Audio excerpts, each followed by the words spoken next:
Hello and welcome. Sit tight. Catch Dog Concepts will be live very soon. Thank you for tuning in.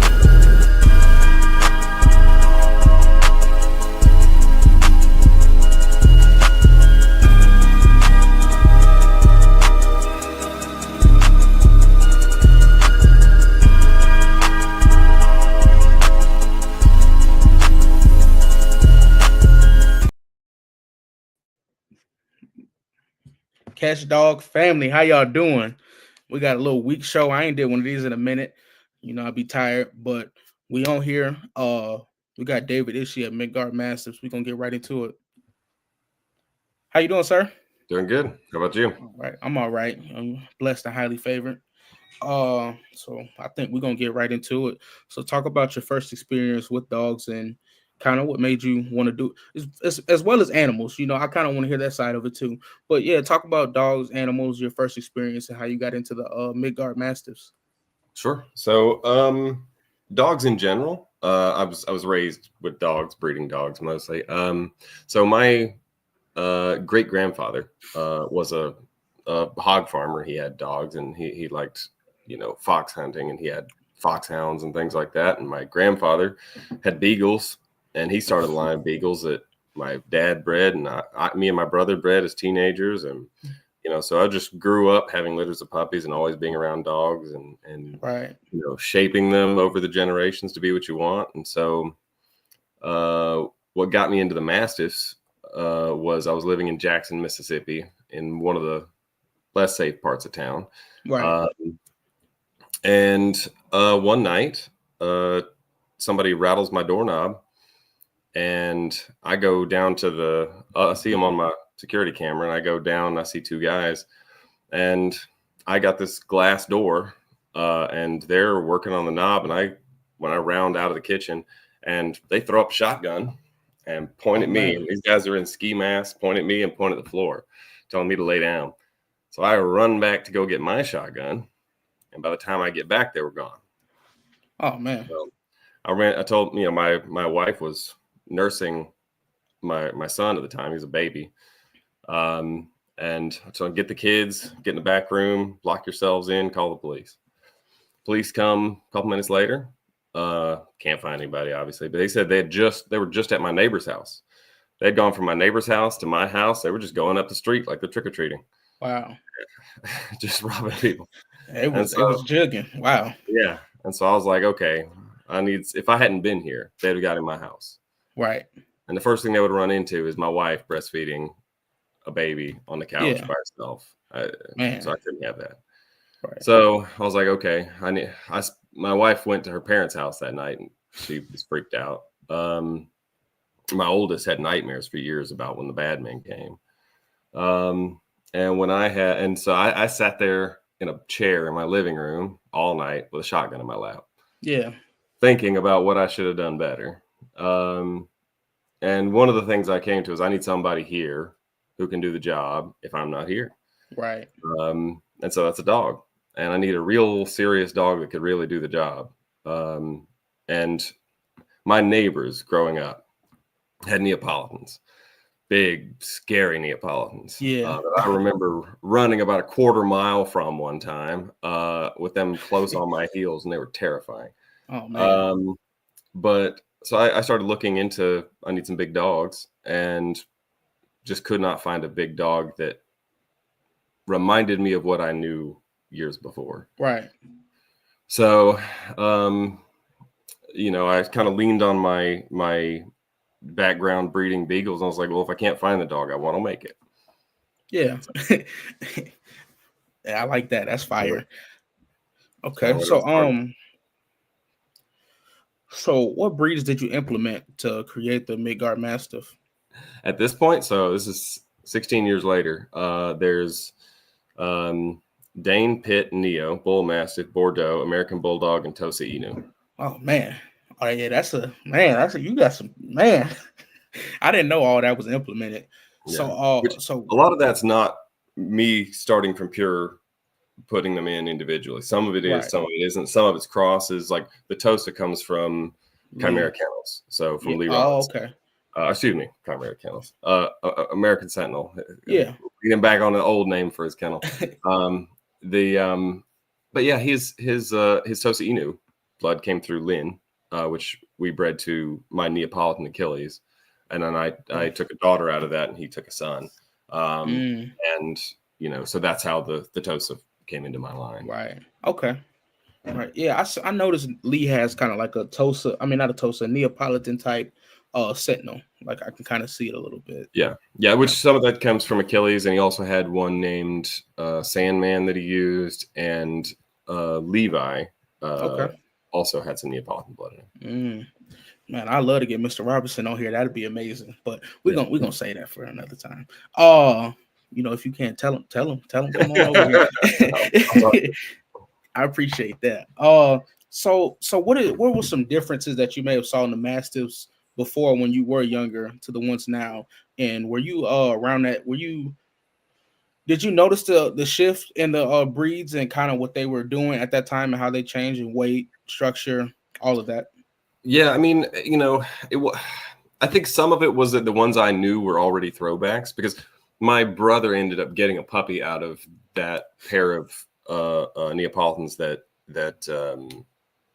I got, on the business end of, and obviously they weren't too fast because I was able to outrun them, but the puppy that they got, or that my brother got, was a dog named Bodie, and she was extremely powerful, extremely tough, but clean. Like, she didn't have all the wrinkles. She was probably just what a show breeder would consider like a low quality Neo or whatever. Yeah, but she was awesome, just a really awesome dog. And I just remember that being like, okay, if you ever needed a guard dog, what else could you want? Right. And once I actually started really considering the problem, Neapolitan's a good foundation, or any of the Mastiffs could be a good foundation if they're a generally athletic, properly built one. Right.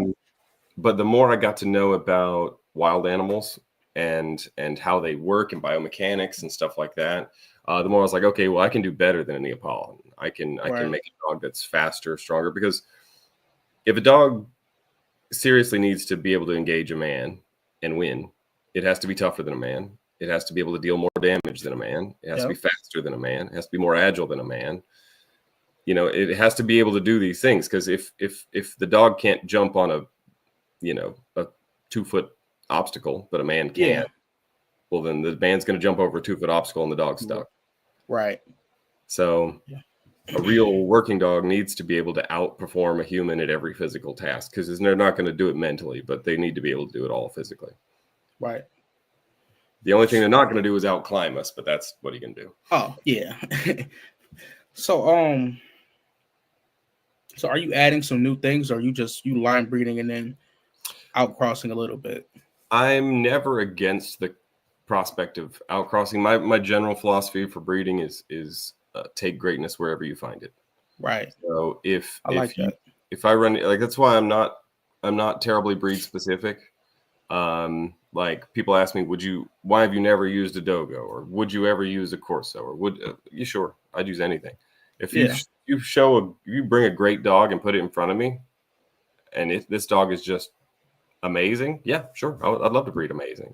Right. So I don't look at it in the terms of breeds. I just look for incredible individuals and use whatever that is, as long as they have the traits that I need, and they don't bring a lot of negatives, or the negatives they do bring are something I can deal with.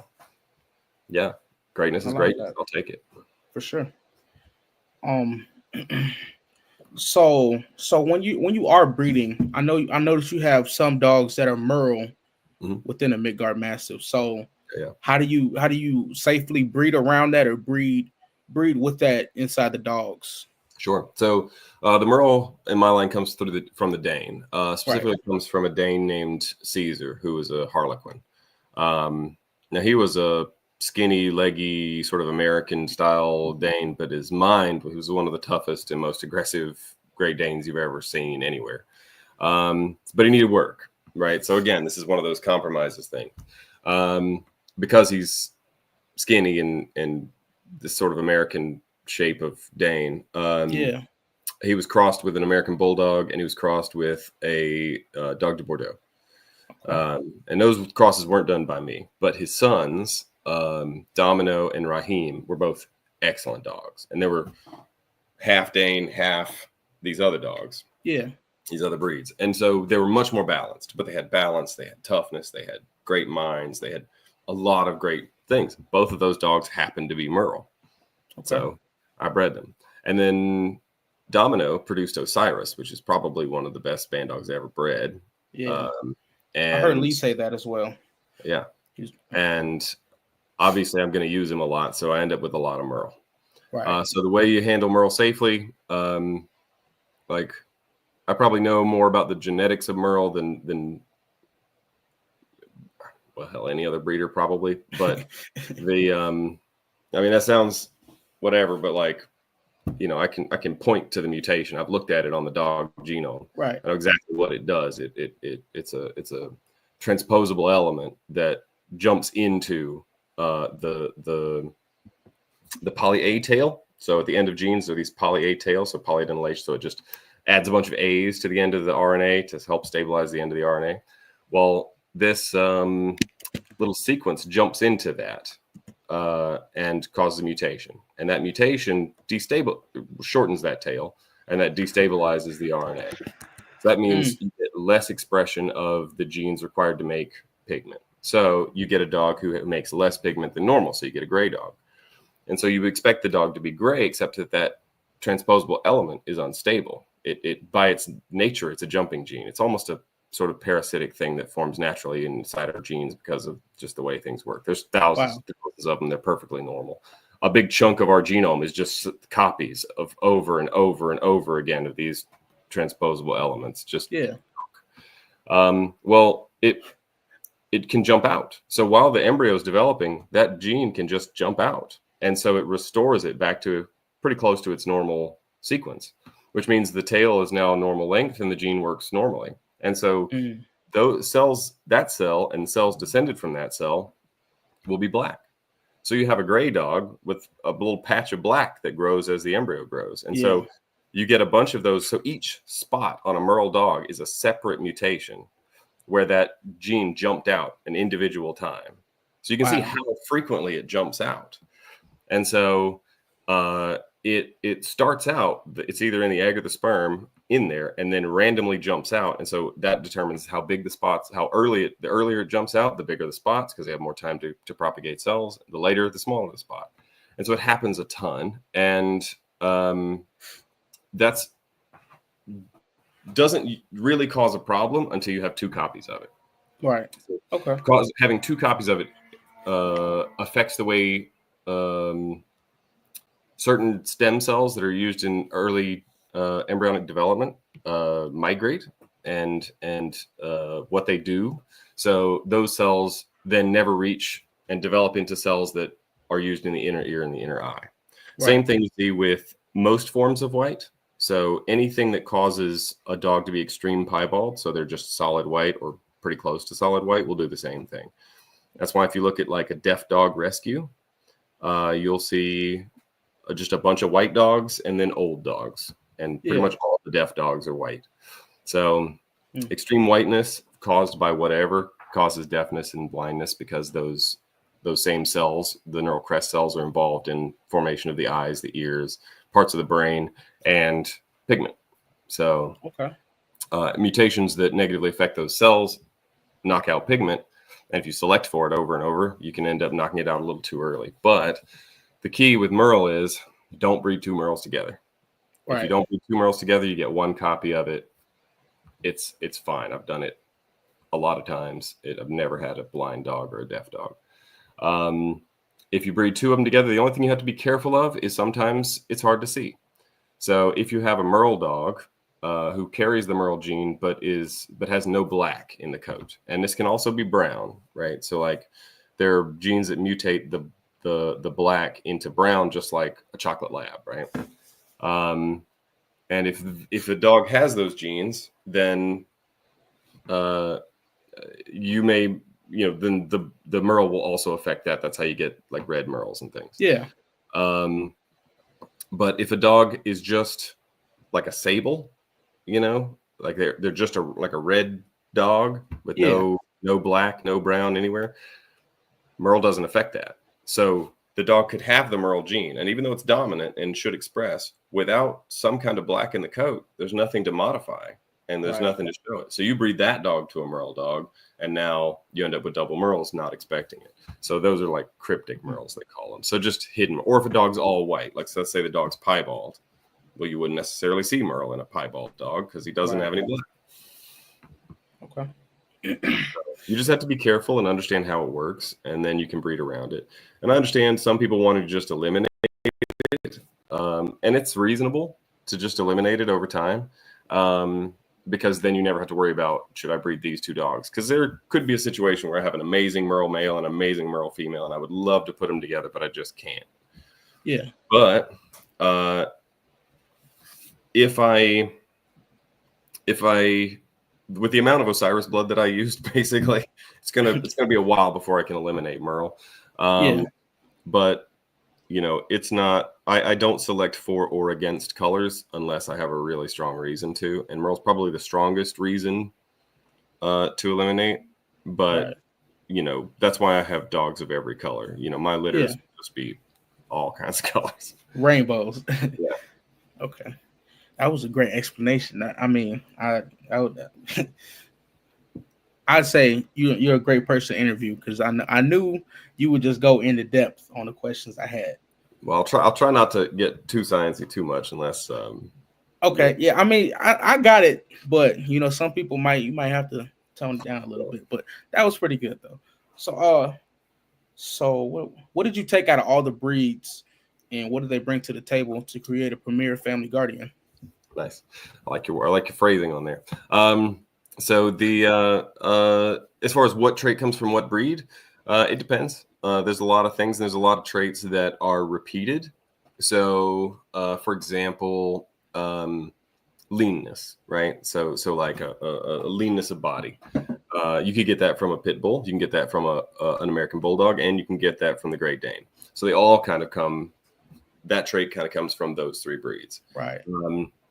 Muscularity. You can get that from American Bulldog. You can get that from a Pit Bull. You can get that from Neapolitan. You can get that from a Bull Mastiff. You can get that from a Dog de Bordeaux. So they all kind of, that comes from there. So it's more, it's less, I'm less able to say this trait comes from this breed, and more like this trait comes in from these different directions. But, right. Like leanness is leanness, whether you get it from a Pit Bull or a Great Dane or a whatever. So it's, the kinds of traits that I look for is more like I have the idea of the dog I want to create, and I create a gene pool of mixed dogs that have all of that, and then I just search through for opportunities that just select basically the ones that have the traits that I want, or at least one step closer to the traits that I want, and then combine and combine and combine until I get them. So it's more like the idea of the dog that I want to be is a dog that's the size of a Mastiff, but built to move. Because biomechanically, we have this idea that Mastiffs are too big to move well, right? Yeah. Which is nonsense, because they're hardly the biggest animals in the world. They're not even the biggest predators. So you look at something like a tiger that can be hundreds and hundreds of pounds. 600 pounds, sometimes more than that, Yeah, and they can jump 12, 13 feet. Easily. And so they're made of the same stuff. Their flesh, their blood, their muscles, their tendons. Well, the difference is in how they're shaped. So like genetically, if I cut a piece of dog tendon and a piece of tiger tendon, they're not that different. The difference is in how thick is the tendon, how long is the tendon, how is it located, what's the angle of the bones. So if you start getting into the biomechanics, you can shape a dog that is big but can jump a 6-foot fence, no problem. I don't need my dog to jump this. I don't need my dog to be 600 pounds and jump 12 feet. I'm fine with a dog that's 150 pounds and can jump 6 feet, because no man can just jump 6 feet, or the handful that can are not going to do so well with a 150-pound dog dangling from them. Right. So it's it's about creating a dog that can physically outclass almost anybody. And there are humans out there that are phenomenal athletes. Just my years in martial arts taught me that is there are people out there walking the street every day, look like nobody special, who are so much stronger than anybody has any that makes any sense. I mean, Yeah. just regular guys that can grab you with their outstretched arm and pick you up and touch your head to the ceiling. And it just doesn't make sense. And they're just everywhere. And so if Right. somebody like that gets a hold of a dog, like a Malinois or something, they're just going to take that dog apart. Oh yeah, they're gonna devastate it. Yeah. Definitely.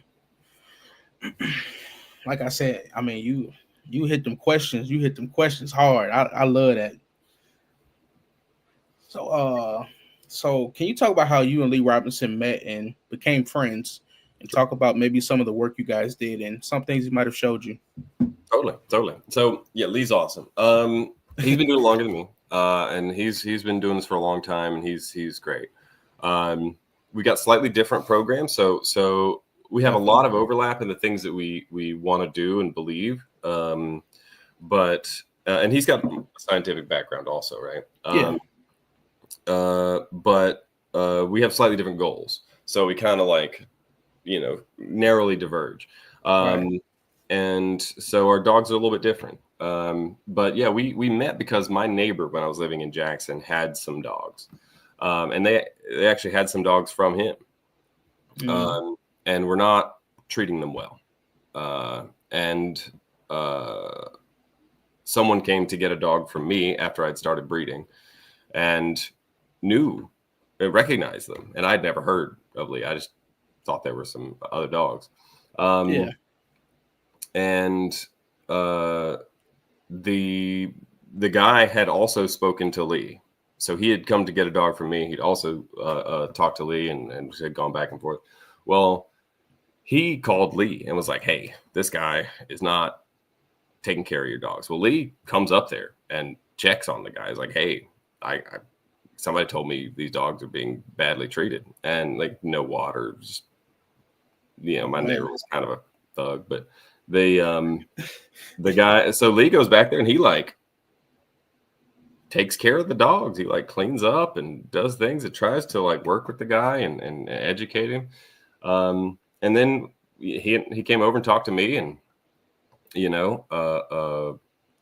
met one of my dogs, and we talked for, I don't know, an hour or something about dogs and breeding and stuff. And he invited me to come over. So I went over and talked to him and met some of his dogs, and we just kind of kept working together. He offered to work my dogs, and it's like, great, this is awesome. So we just kind of became friends from there.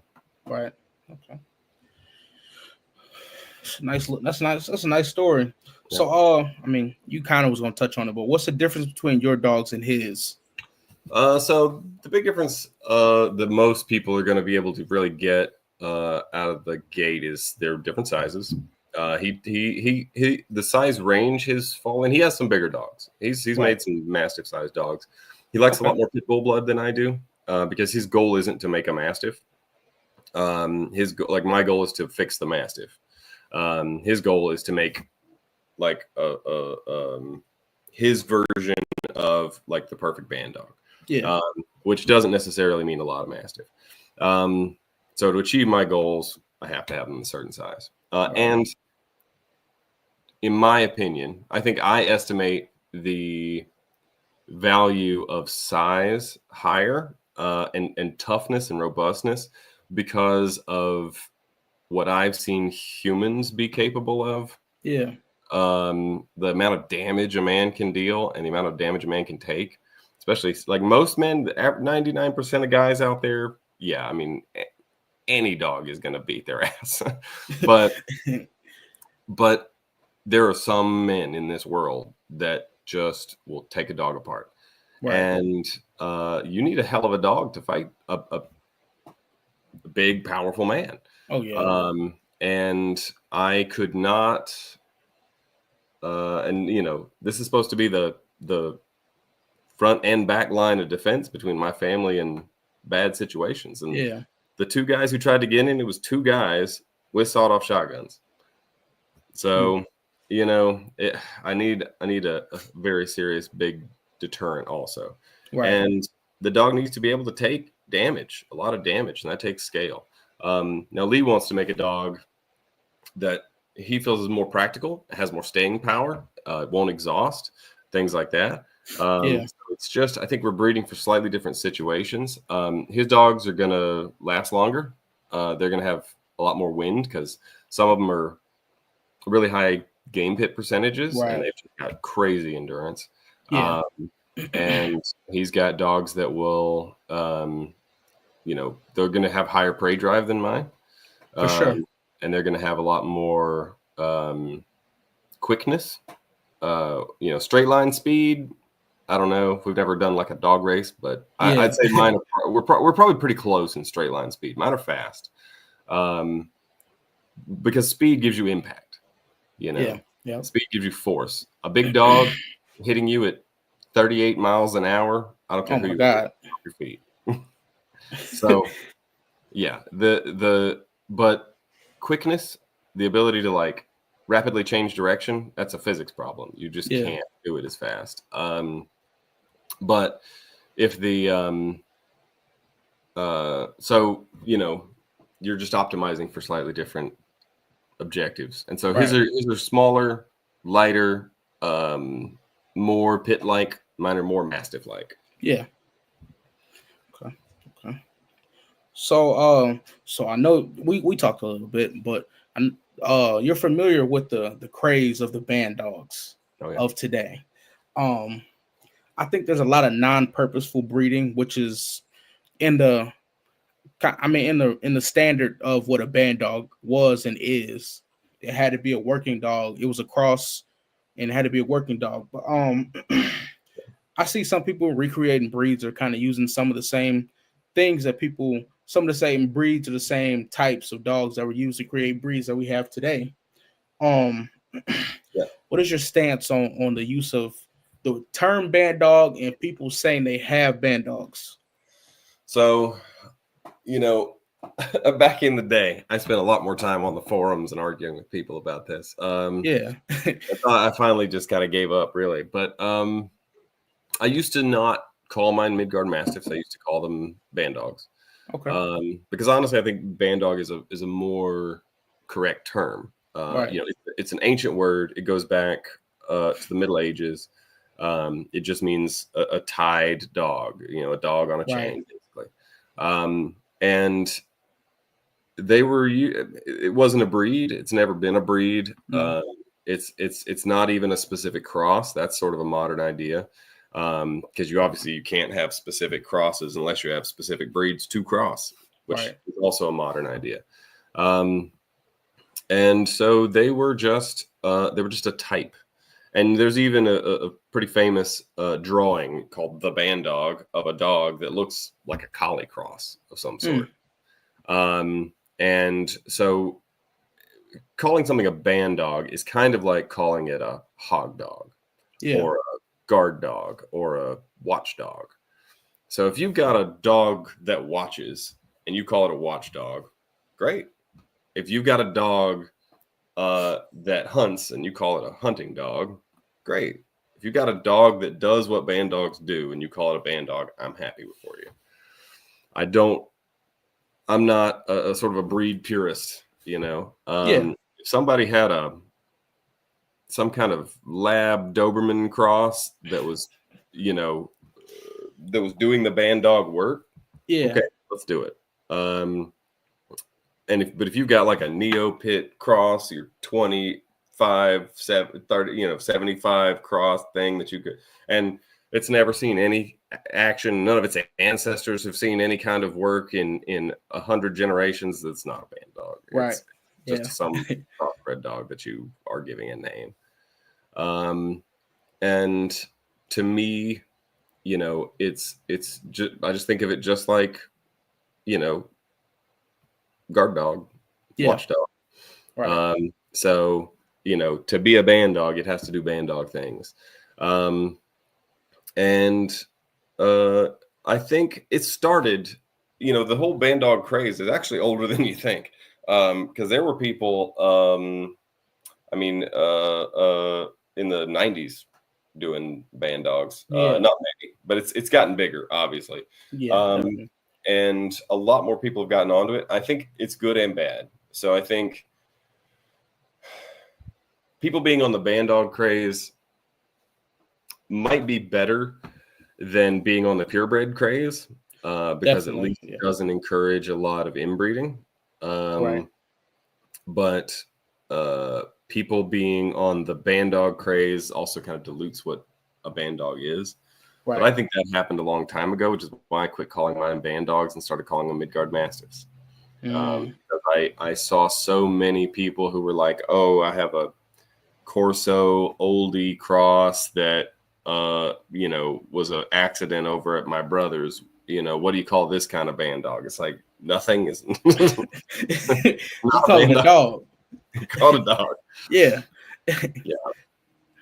Yeah. So to me, it's got its ups and its downs. I think the ideas that are coming out of the band dog space about at least, and I'll say this: I see so many more people working their dogs in the band dog space than I have ever seen in the purebred mastiff space by Mm. leaps and bounds. So there are a couple, there are people working Corsos and stuff like that, Yeah. and presses and things now. But when I first put the first working video of a Neapolitan on the internet was Achilles. You can go back; it's like 13 years old. Oh On yeah, you, I edited him into that little clip oh, that I nice, promoted for this. Yeah. Yep, nice, at the yeah. end And that was so him. you can look at the comments on that from neo breeders at the time saying, "Oh, you don't. That's Schutzen stuff. That's for German shepherds. You don't need to work mastiffs. Neos don't do that. Yeah. And there was so much negativity for years about actually getting a neo to do bite work.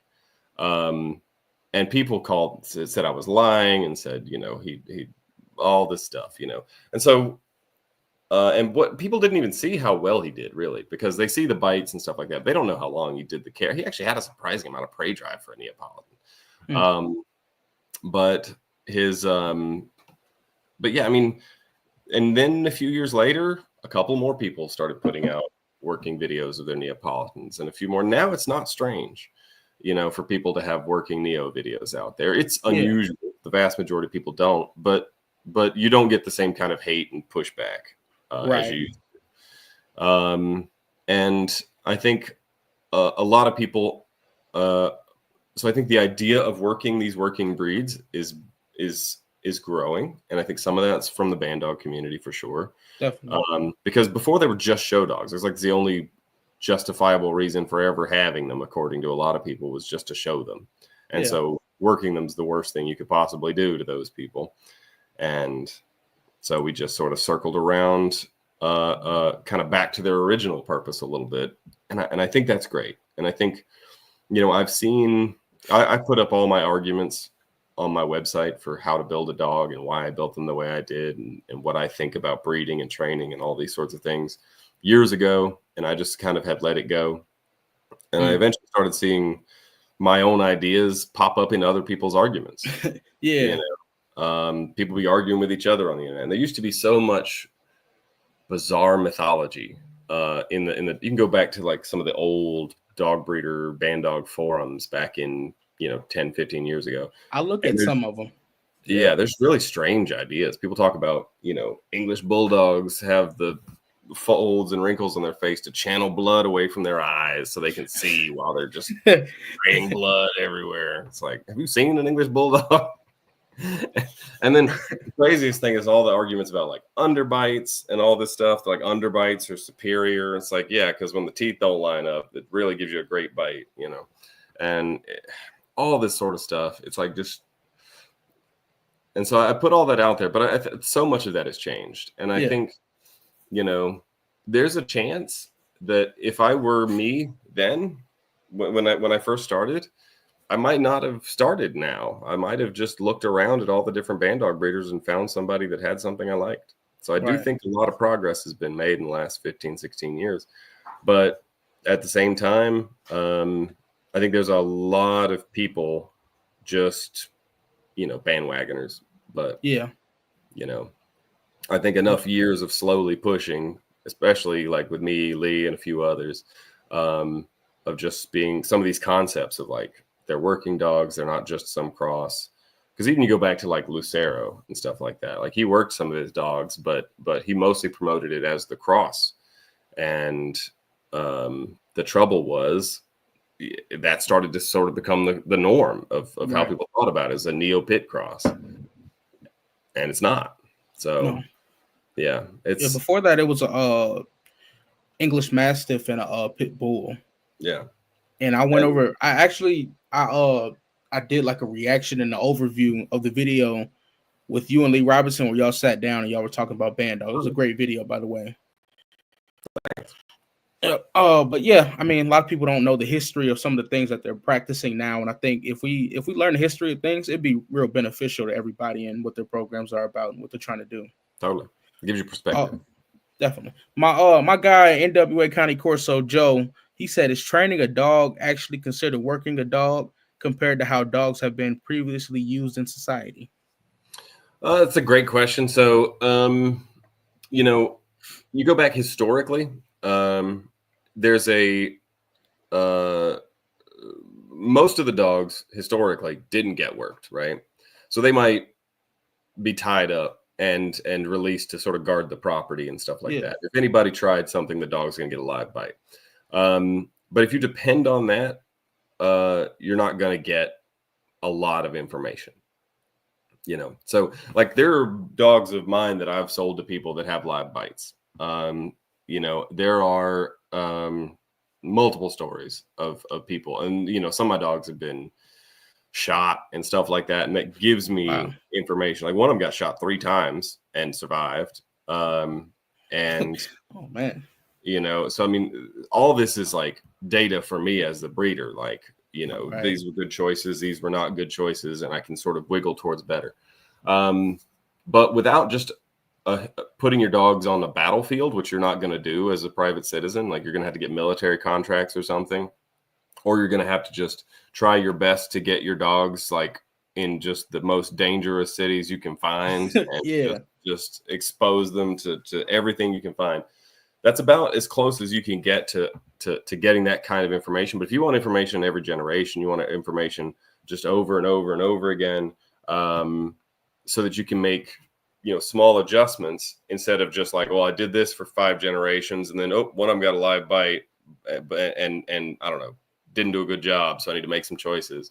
You're going to have to do some kind of simulation of an attack on a human. And so a simulation of an attack on a human is going to have to involve protective equipment. And now we're talking about dog training. So that's how we kind of get. Now, how dogs were used previously in society, a lot of these dogs weren't really part of society, like the idea of a bandog. This wasn't a dog you really take to the grocery store with you. This is a dog you left at home, and you release him at night, and nobody comes around at night because they know. Right. Okay. All right. Joe, did he answer your question? I did. I mean, I had a question that just popped up off of what you said before Joe's question. Why do you think the Mastiff, the pure Mastiffs, went out of style, and the bandogs and the Belgian Malinois and the German Shepherds came into style and became something a lot of trainers you see now using? Some of that was World War II, and some of that was the shows. So England was the biggest place you really saw Mastiffs from before. Like Neapolitan Mastiff, like there are Mastiff breeds throughout, like the Dog de Bordeaux is an older breed, but these were really rare breeds. There were not a lot of people with Neapolitans in the world in the 40s. There were not a lot of people with very many of these dogs at all in the world. And there weren't even that many English Mastiffs in the world in the 40s. You go back to England, World War II, they're getting bombarded by the Germans. They're getting, there's food rations. Nobody's feeding a 200-pound English Mastiff if they don't have to. So nobody's having puppies. Nobody's buying them. So the population dwindles and dwindles and dwindles over this time. And a lot of people had to make some hard choices and put their dogs down because they just can't afford to feed them and their family. And so people are biasing towards smaller dogs. And the English Mastiff, like the official breed registry, dipped down to some crazy low numbers, and they even had to bring a Saint Bernard in to breed into the breed, just to give them some kind of genetic diversity, which actually led to some other problems. But the Mastiffs in general have never been a huge population because they're kind of burdensome. They eat a lot. Yeah. And so you know, the style of having these dogs this was a wealthy man's dog. You know, this was not the poor farmer's dog. I mean, maybe if you're a meat farmer, but you know, these were like the bandog was mostly guarding property of landed gentlemen. Yeah. And so you get these, you know, you're a poor poacher, you probably have a lurcher, you know, so you have some sort of sight-hound cross, or sight-hound terrier cross. And so you get a dog that's quick, light, and can go kill small game easy.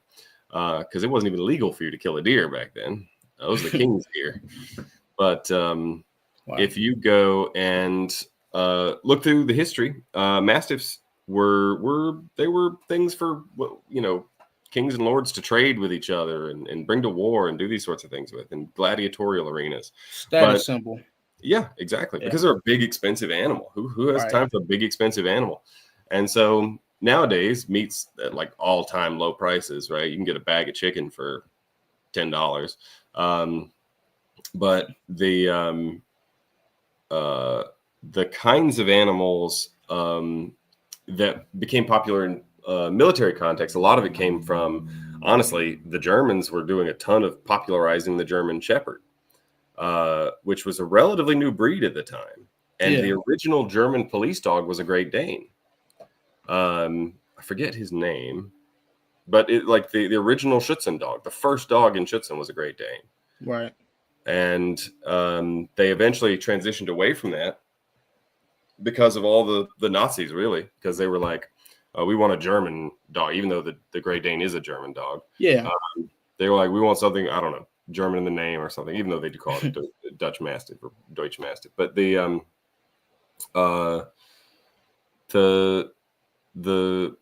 Nazis just decided that the German Shepherd was, I don't know, Germaner.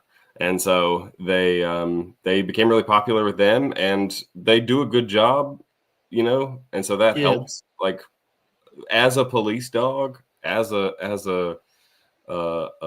thing like that, like, because of their shepherding background, they're great at obedience. Like, they're very easy. They're working dogs. There's no doubt about it. They're hard working dogs.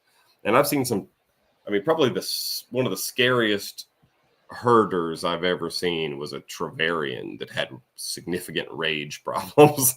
This dog was frightening. But you know, the Mals and stuff like that, like Mals, I think, are more popular than the German Shepherds for the same reason German Shepherds are more popular than Great Danes or Mastiffs of any kind, right? Because they're smaller. They're easier. If your job is to do like drug searching cars all day and then occasionally run out and bite somebody, a smaller, lighter dog that's more heat tolerant and can just go and will not shut up about going all day, every day, and never complains about pulling another 3 hours at the shift. Yeah. A dog's a useful tool. Right. And really, most of those dogs in a police or military context are because it's been a while since dogs were seriously used as attack animals in the military.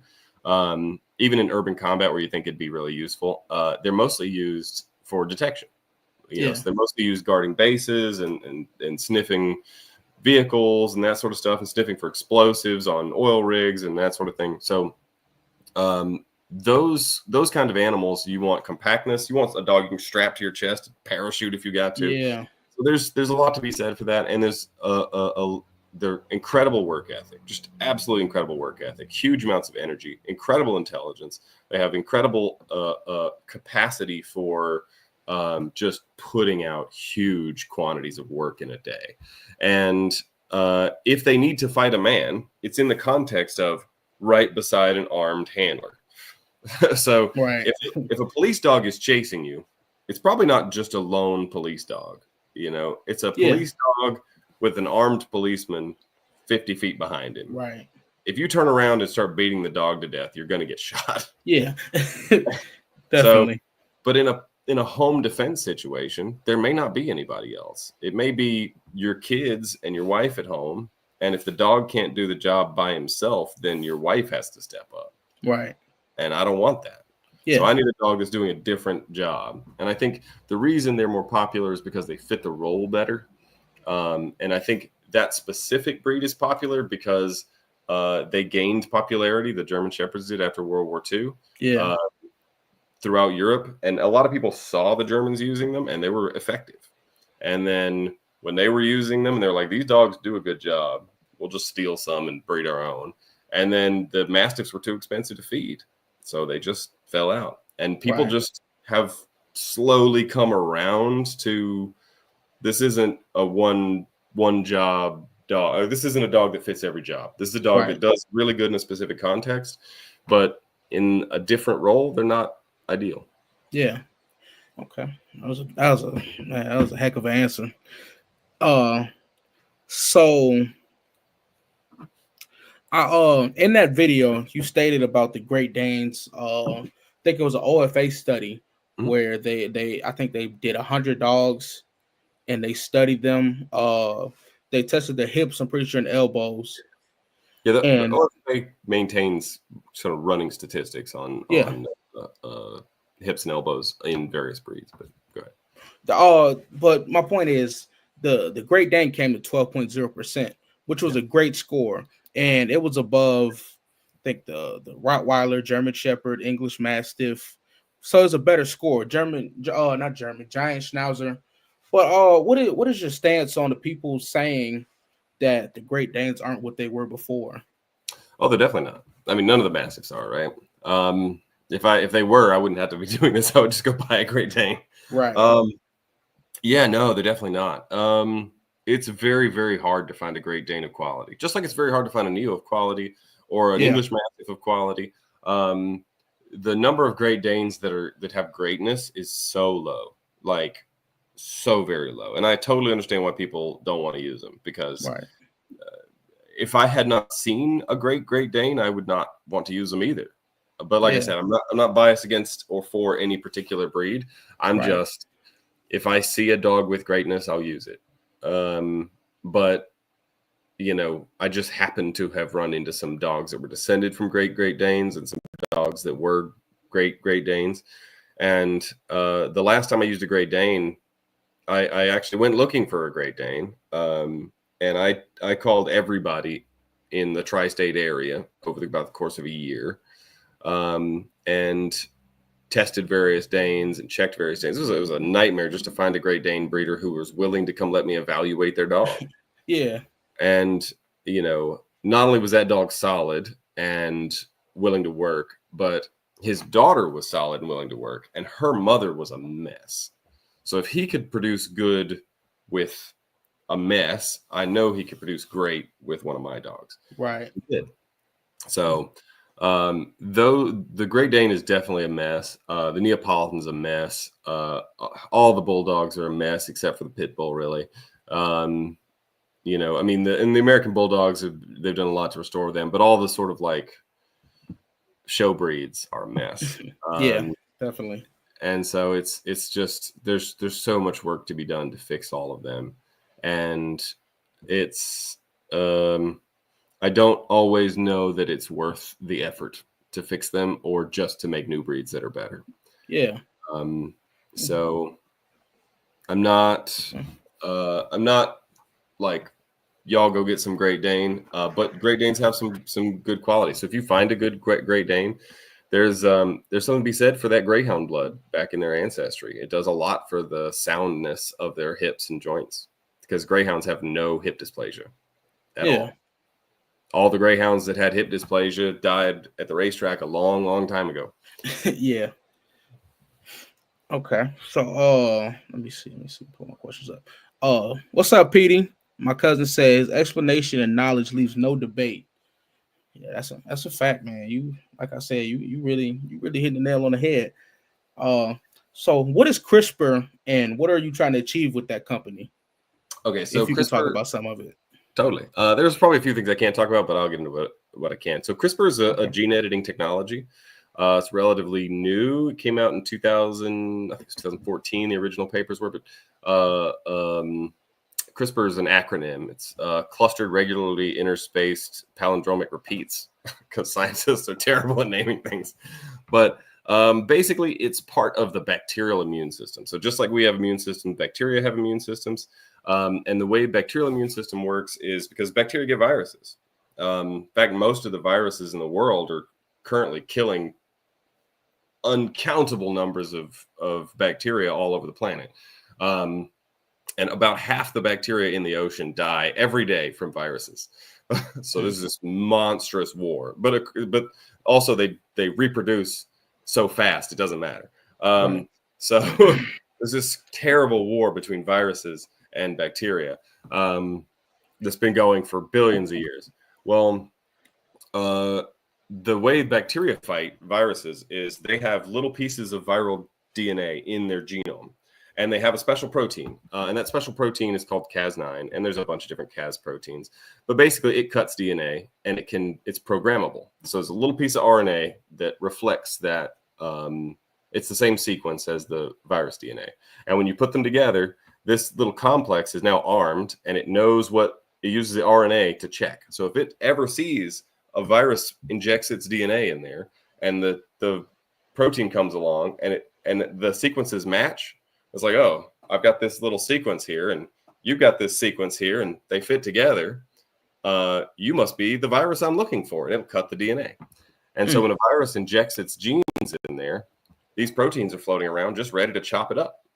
And so they'll just chop it up into giblets, and then it won't do anything. Of course, the viruses can just mutate those genes and get around it. And then, of course, the bacteria have to mutate what they're looking for. And then the viruses mutate again. So it's just a constant arms race. Well, what we can do is we can take that same protein and we can give it our own little guides and make it cut whatever DNA we like. Yeah. So we can just reprogram it to cut anything. So if I want to cut a gene out, for example, I can just program it to target that gene and it'll cut it. And now your body, or the body of anything, is good at repairing broken DNA because it breaks all the time. You walk out in the sun hits your skin, it shatters DNA. Your DNA repair or enzymes come in and fix it right up. Most of the time. Sometimes mutations happen. That's eventually get skin cancer. But if you put these targeted proteins in there, that's CRISPR. Using these proteins as a gene cutting tool, that's what we call CRISPR gene editing. If you use those, you can cut the genes of anything, really. And it's been tested in plants, animals, bacteria, everything. So if I take like a dog egg cell, for example, and this is what I do at work, although right now I'm not using dogs, I'm using rabbits, but I can inject with a tiny little glass needle. I mean tiny, like so small I can inject the nucleus of a cell. Very small amount of this protein and guide RNA, then it'll float around in there. And if it finds the thing that I programmed it to do, and I'll program it with my laptop. So I'll just find the genome, find the sequence that I'm looking for, take that. It's a little bit more complicated than that because I have to check some things to make sure it's a good target. And then I can say, okay, go cut this gene. And so what'll happen is it'll cut the gene and the DNA breaks. And then repair enzymes put it back together. But that enzyme's still there. So it'll cut it again. It'll break again. It'll cut it again. And it just keeps doing this. Just keeps re-breaking in the same place. Well, eventually, it's not going to get repaired properly. Something's going to change. A couple of bases will get deleted. A couple of bases get added. Something will mutate. And then the recognition won't work because the sequence has changed. And so that mutation, if it's, and I'm not going to get into this too much, if it's what we call a knockout or a frame shift mutation, which is very common, it's the easiest thing to do, we'll just break the whole gene. The whole thing will just stop working. So if I want to knock out a gene, all I need is that protein and a little guide RNA, inject it in there, and it'll break that gene. Then I can just do in vitro fertilization, implant that animal, That animal grows up and is now genetically modified. I've removed whatever gene I want to remove. If I want to do something a little more sophisticated, I can include a repair template. So a little piece of DNA that I inject along with it that has sequences along the side, which we call homology arms. So it's like, this is what matches here. And then a little sequence in the middle is like, I want you to put this in there. And so if I put a mutation, like, for example, all Dalmatians have hyperuricemia. What is that? Can you touch on the hyperuricemia a little bit? Sure. So hyperuricemia is it's a gene, it's a mutation. So it's a genetic disease that the Dalmatians have, and a few it exists in other breeds, but all Dalmatians have it, except for Dalmatians that have been crossbred. Yeah. So they're actually one of the few times the AKC's actually accepted crossbred dogs into the AKC and recognized them as purebred, because a geneticist was like, they've all got it. We can't purebreed and get rid of it. It's impossible. Yeah. So he outcrossed the pointers and then bred them back and back and back and did a back cross program for 30 years to try and fix one mutation for 30 years. And then they finally acknowledged that their Dalmatians brought him in. But still, you can't just say we'll never breed most of the Dalmatians in the world, because it's a small population. So if you do that and say all the others are not Dalmatians worth breeding, then you collapse the genetic diversity even more. So you have to keep breeding the healthy ones to unhealthy ones and slowly select your way. So you're still going to be producing unhealthy ones for generations. It's going to take 100 years to fix this problem. And that's just one genetic disease. There are over 700 genetic diseases in dogs. Right. That we've identified. It's going to take us thousands of years to fix them all if we do it by breeding. So the problem is it's the perfect target for CRISPR, which is why I keep mentioning it. So there's something called a PAM site, which is just a necessary thing in the way CRISPR works. And it's just this specific sequence. It's just anything and then 2 Gs. So the mutation that causes hyperuricemia, if you look at the genome of the Dalmatians, is a G that should have been a T. That's it. It's one letter of DNA that's wrong. So DNA is ATCG. Yeah. It should have been the other way around. It should have just been a different letter, one letter off. And it's exactly in the right place for CRISPR to target it and change it. And so we could cut it there right at the mutation and then supply it with a repair template. Says, hey, I noticed, basically what you're saying is, with that repair template, you're saying, hey, cell, I noticed that your DNA is broken. It should look like this, because you have 2 copies of your chromosomes, right? So it's a normal thing that cells do.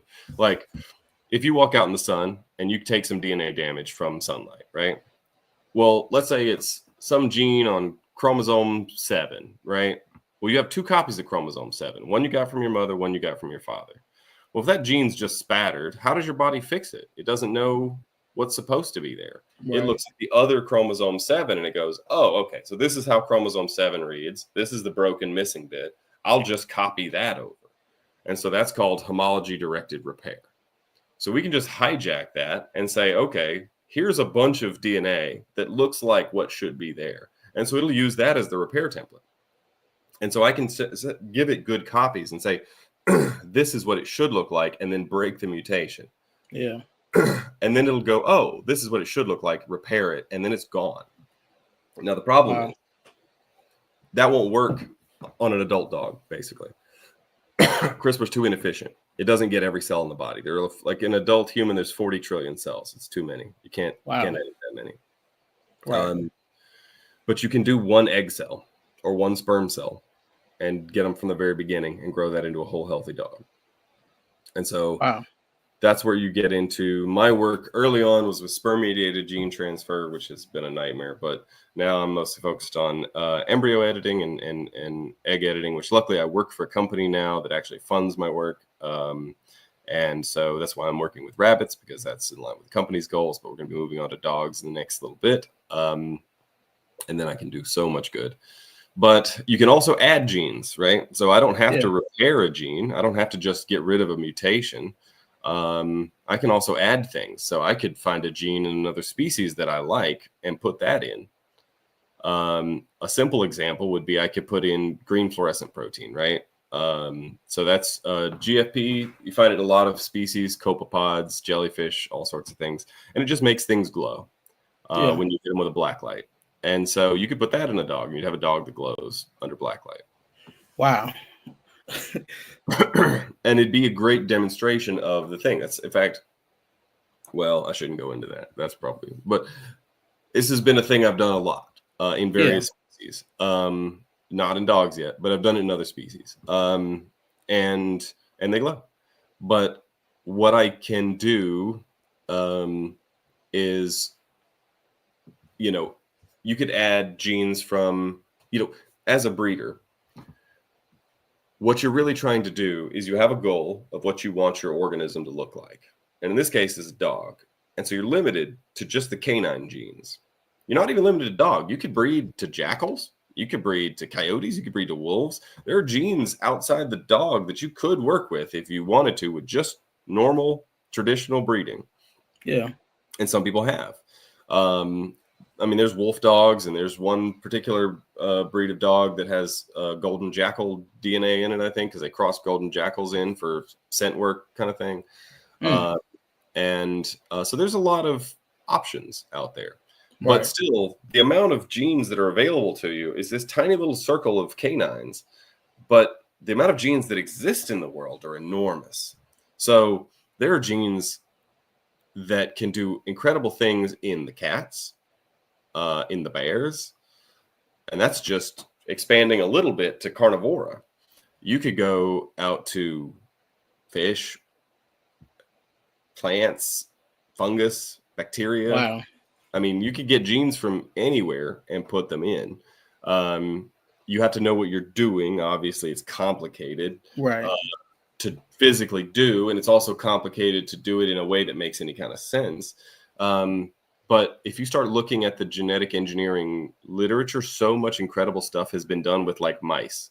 Like we've made all kinds of super mice, like just every kind of super mouse you can imagine, just as experiments. But you could do the same thing in a dog and get better dogs, because just because no dog breeder has ever had the opportunity to use tiger genes doesn't mean it's not a good idea. Yeah. Wow. That's a breeding. Yeah, which is why I think, there's some direwolf genes that I would really love to try. In fact, I have on a jump drive right here by my laptop. I have every direwolf genome ever sequenced. They're not annotated, and there's still some alignment work to be done because the study that sequenced them. In fact, it was really hard to download them, but the study that sequenced them, it was years and years. I've been looking for direwolf DNA because I think they have the perfect skull structure for the kind of work that I think they need to do. Because direwolves are not that closely related to wolves. They're not just big wolves. They're a different genus. So they're about as closely related to wolves as like foxes are. Okay. But if you look at the skull structure, like the way the zygomatic arches are, the way their sagittal crest is, the dimensions and everything, I think they have the perfect skull for a working dog. Because they're bigger and more robust than gray wolves, right? Gray wolves are sort of the Great Danes of wolves, but and where the direwolf is sort of the mastiff of the wolves. And I think the lupine features, the wolf-like features, not necessarily the standing ears or anything like that, but the snout structure and all that stuff give you back a lot of your heat tolerance and these sorts of things at size. Without sacrificing bite power. The bite power on a direwolf is incredible. All these sorts of things. And so they are not just huge wolves, right? But there are genes in there that I think have some real utility in a working dog. But obviously they've been extinct since the Ice Age. So, and most of the skulls that we've ever recovered, most of the bones that we've ever recovered have been from the La Brea's tar pits. Unfortunately, DNA doesn't survive thousands of years in boiling tar. So, but they did find some that fell into a trap cave in, I think, Utah. And it's just a, sort of a sinkhole, and some of them fell in and just died down there. But nothing, but they were preserved well enough that they were able to drill into their teeth and find DNA deep in the root of the teeth. And so they were able to sequence dire wolves for the first time just a few years ago. So nothing's really been done with them, but I can make DNA. You can order synthetic DNA. You can just take whatever sequence you like. You could even type it yourself if you want. Just make something up if you wanted to. Yeah. And you send it to a company like GenScript or any of these other companies, and they'll just manufacture the gene for you and send it to you in a tube of DNA. Right. And so then you just load that up into your microinjection rig and inject it into an embryo along with CRISPR and all the right things to do the modification you want. And you can make genetically modified animals that have genes from extinct animals. So you probably saw the woolly mice that were talked about just a few weeks ago. I didn't see that. So there was a company, Colossal Biotech. They're in Dallas. Yeah. They're actually the company that I work for. They're kind of our only competition. But Colossal has been trying to bring back the woolly mammoth for like 6 years now. I've seen that though. I've seen they're trying to bring the woolly mammoth back. Yeah. And so as a test, because obviously you can't be trial running stuff on elephants because they take like 2 years just to have a baby, and obviously they're amazingly expensive. So they're trial running their genes in mice. Well, they put some woolly mammoth genes in mice and made woolly mice. Wow. And so you can look them up, woolly mice. And so if you can put woolly mammoth genes in a mouse, you can put dire wolf genes in a dog. Yeah. Man, people gonna be around here like Jon Snow from Game of Thrones. I would love it. That sounds cool and dangerous, but that sounds cool at the same time. Yeah. And I that's know the you. thing is, Go ahead. Go ahead. The best dogs ever bred have yet to be bred. Right. Everybody reaches for the past to find the best dogs, but they're definitely in the future. Yeah, that man, you blowing my mind right now. I think this has been a great interview. I have one more question, and then I'm gonna let you go.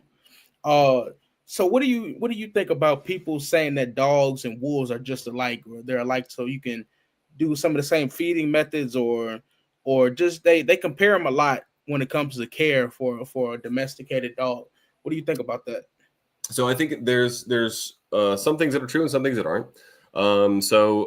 Things like digestion, right? So dogs have been with us for a very long time. Some of the oldest estimates are about 40,000 years. Wow. But and that's way before agriculture. That's way before anything else. That's ancient. They're the first they're the first domestic animal. They've been our partners in crime for so long that we've been kind of evolving together. And so dogs are very different. They've had a lot more generations in that 40,000 years than we have. Yeah. So they have like things like starch digestion is significantly different in dogs than it is in wolves. So they have extra copies of genes that are involved in starch digestion, so they produce more of those enzymes. So they're better at breaking down vegetable matter than wolves are, because they've been eating our scraps for tens of thousands of years, and wolves haven't. And so wolves are much more carnivorous than dogs are. Now, that doesn't mean dogs can't survive on a heavily carnivorous diet. Mine do. Right. They do awesome on a really heavy meat diet. Like, especially if you can get good access to tons of deer and bone, they do amazing on it. And I think in general, when it comes to digestion, dogs are more flexible than wolves are. And I think dogs' immune systems, other than the ones that have autoimmune problems and things like that, but a well-bred dog have a better immune systems than wolves, because wolves, for the most part, avoid disease by staying apart. Like, they have discrete territories, and they don't cross very often. Right. So that limits disease spread. Dogs have been in kennels for thousands of years, and especially, you imagine the dogs in kennels in the Middle Ages when humans didn't even bathe and pooped in the river that they drank out of. Can you imagine what their dog kennels look like? Oh, man. So, talk about PETA. I know, right? The dogs that survived all of that shit have to have much better immune systems and an ability to fight off bacteria and genetic disease. And basically just our careless neglect for thousands of years has forced them to evolve to be better at tolerating our careless neglect than a wolf would, right? Which is why any rando, for the most part, can raise a dog, but it takes like a zoologist to raise a wolf well. And then psychologically is where the major changes have come. So dogs are better at reading human facial expressions than wolves are. So Right. our ability to communicate with dogs is fundamentally better because they've adapted to us on a genetic level. So when you're trying to communicate your emotions to your dog, they're going to understand it better than a wolf would. Wolves also do not give a shit what you think, and dogs really do. Yeah. So wolf, you may tell a wolf, "Hey, come here," and the wolf may decide, "Okay, I'll come here because maybe there's something good on the other side of that." And the wolf may decide, "Fuck it, I'm gonna go live in Yellowstone. I don't care what you think." Yeah. And a dog is not like that. Dogs actively want to be with humans. They're the only species in the world that loves us more than we do. Right. And I think it's the kind of thing that it's been like we've genetically modified them through breeding for tens of thousands of years to such an extreme that they are so very different. Especially if you talk about some breeds like Chihuahuas and things that are very distinctly different from wolves. They're so different psychologically and biologically that while they still can crossbreed and make stable fertile offspring, so they're not like they're still one species. Right. They're a subgroup of Canis lupus. And another thing people have to keep in mind: when North Americans, when we think of wolves, we think of North American gray wolves. Dogs are not descended from North American gray wolves. No, yeah, I've said this on. I think I said this on somebody's live. The descendant of wolves, not wolves, the ancestor of dogs, which was a wolf, is extinct now. Yeah, and they're much smaller, sort of in the Middle Asia sort of area, and so it's so the wolves that you're trying to compare them to are not even the species that they're descended from. Right. So there are a lot of things that are common to all canines, especially all wolves, that are generally true. They're pack animals. They like having relationships with other members of their pack. Dogs are more flexible. To get a wolf to feel like you're a pack member, you really have to take them from their mother and hand raise them with humans from very early ages. And and even then, you can never fully trust a wolf the way you can fully trust a dog. Right. And it's just very, very different. And they're much flightier, and wolves have better object sense, and in some ways are more intelligent. So there's a lot of discrete differences.